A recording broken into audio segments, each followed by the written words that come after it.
Hello Taurus, Sun, Moon, Rising, and Venus signs. Kamusta kayo? Sana po nasa mabuti kayong kalagayan. Welcome back po sa Star Tarot. Kung bago kayo dito, welcome din kayo. Thank you for your support. I truly appreciate it. God bless you all, Taurus. Good luck, no? Paunang mensahe ninyo, swerte. Meron kayong swerteng paparating or mababalot kayo ng swerte at this time, which is really, really beautiful. We have Wishbone, holy moly. Building momentum into a very beautiful energies, no? Wishbone, wish is granted. Meron mga wish kayo na mag-grant sa inyo ngayon. Merong ibibigay na ang Divine Universe na kung ano man ang inyong mga pinapangarap, ano man yung inyong mga heart's desires, no, that will be given to you. Pero for some of you, ito naman yung panahon ng frustration. Meron kayong mga bagay siguro na minimithing mangyari, na humihingi siguro kayo ng tulong sa ibang tao, or meron ditong may involved dito ang ibang tao, no? At maaring itong ikaka-frustrate ninyo. Kasi baka hindi mangyayari kung ano man yung gusto ninyong mangyari, no? Maaring hindi ito mag-unfold according to your will, no? So what else? We have Feather. Someone you know is undependable and insincere. Okay? So merong hindi mapagkakatiwalaan dito, no?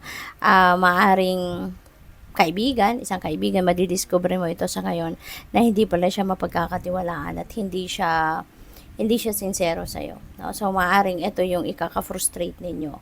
Kasi baka tinuring mo itong tunay na kaibigan, tinuring mo itong malapit sa puso ninyo, pero yung pala, madidiscover mo meron pala itong hidden agenda sa'yo, or madidiscover mo na meron lang pala siyang kailangan sa'yo. No? At hindi naman talaga sincero yung pagkikipagkaibigan niya sa'yo.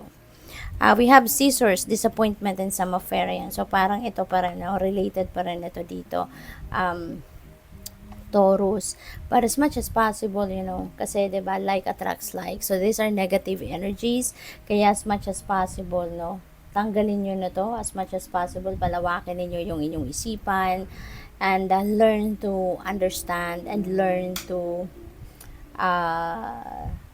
laliman or lawakan ninyo yung pag-iintindi na lang, 'di ba? Kasi kayo siguro yung mas nakakaintindi, kayo yung mas emotionally matured. So, intindihin niyo na lang yung sitwasyon na 'to. Wag mo nang hayaan na tawag dito, mamayani yung negative, no, na feelings or emotions and thoughts ninyo, no, related to this, kasi baka ma-sabotage ninyo yung good luck and wish granted energy na ito, no?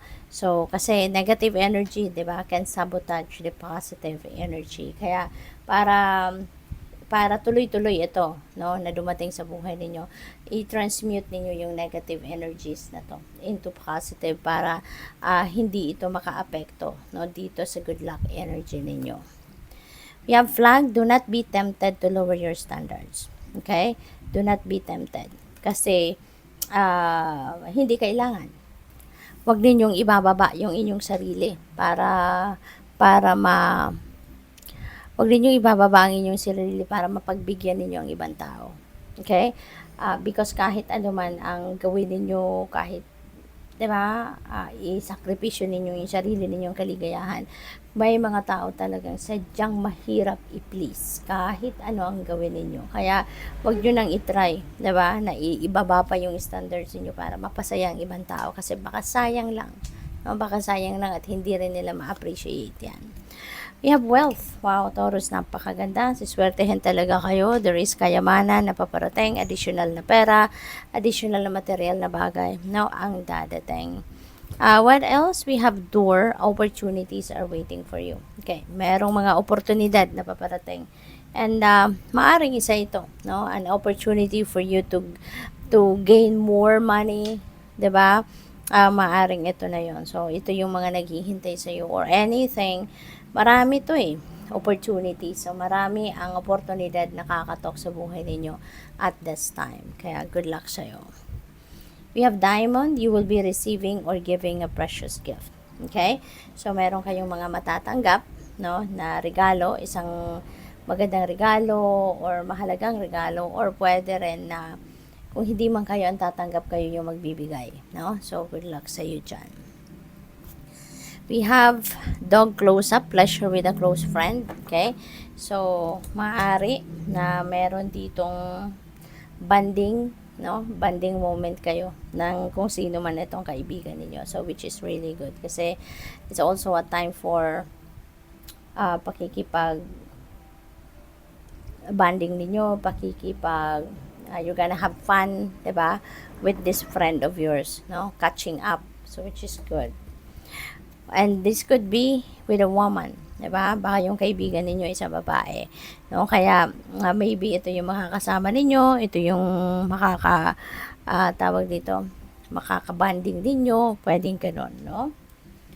What else? We have bags, something important such as new job or raise. Ayan. So, napakaganda, no? Swerte ninyo talaga sa ngayon. Wishes granted, there is good luck na babalot sa inyo, may kayamanan, may regalo magaganda. So, ito, meron din bagong trabaho or karagdagang sweldo, pwedeng promotion din. So, swerte ninyo talaga sa ngayon. Mababalot kayo ng swerte. Kaya para tuluyan ng lumapit, dumikit sa energy field ninyo yung mga swerteng ito, importante, no, na tanggalin mo to, no? Itong mga disappointments na yan, tanggalin ninyo yan sa isip ninyo, sa damdamin ninyo, okay?